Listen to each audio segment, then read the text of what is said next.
Toshkent viloyati Angren shahridan angrenliklar biladigan Kalsoni shundoq oldidan Garanoni orqasidan 2 xonali kvartirani obzorga kelganmiz. Ko'rib turishingiz mumkin, 4-qavatdamiz.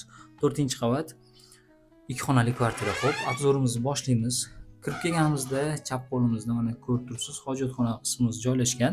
Katta eshikdan shundoqqina mana kirib kelganimizda chap qo'limizda hojatxonasi, undan o'tadigan bo'lsak, o'tganimizda yuvinish xonasi mana.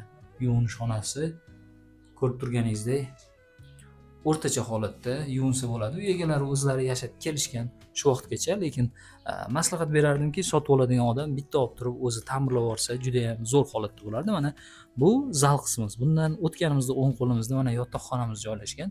Yotoqxona qismimiz ancha tinch ekan narigi xonalarga qaraganda.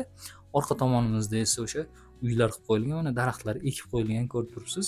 Chiroyli holatda. 4-qavat bo'lgani uchun balandlikdan ko'rinib turibdi. Xuddi bu tomonda mana tog'larimiz ko'rinib turibdi. Xo'p. Manzilda aytib o'tganimdek Angren shahridagi Garanoni shundoqqina orqasida joylashgan. Zal qismimizga o'tamiz. Zal qismimizni ko'rishingiz mumkin. Katta holatda, taxminan 3/6 bo'lishi kerak. Ancha katta holatda va bu yoqda balkon qismimiz. Balkonimiz 3/120 holatda ekan, tapchanlar qilib qo'yilgan, oynalarimiz eski oynalardan. Xo'p, bu tomonimizda esa oshxona qismimiz. Oshxona qismimizni ko'rib turibsiz. Ozroq ta'mir talab va mana tashqari qismimiz. Tashqarimizni ko'rishingiz mumkin. Bu yoqda o'sha nazorat punkti joylashgan, Garano bor. Garanoni orqasida tagimizda havas bor. Ancha tinch bo'lgan joylar. Yonimizda avtomobillarimiz ham joylashgan. Xo'p, uyimizda uy egalari narxlarni kelishgan holatda qilib beramiz deyishdi. Pastda telefon raqamlarini qoldiramiz. Telefon qilib turib batafsil ma'lumotlarni olsangiz bo'ladi.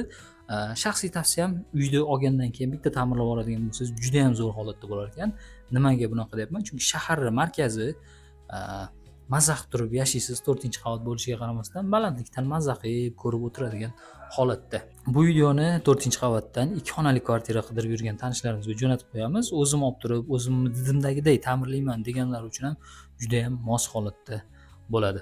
Kanalimizga obuna bo'ling. Mana shunaqa videolarni o'tkazib yubormaslik uchun albatta like tugmasini ham bosib qo'ying.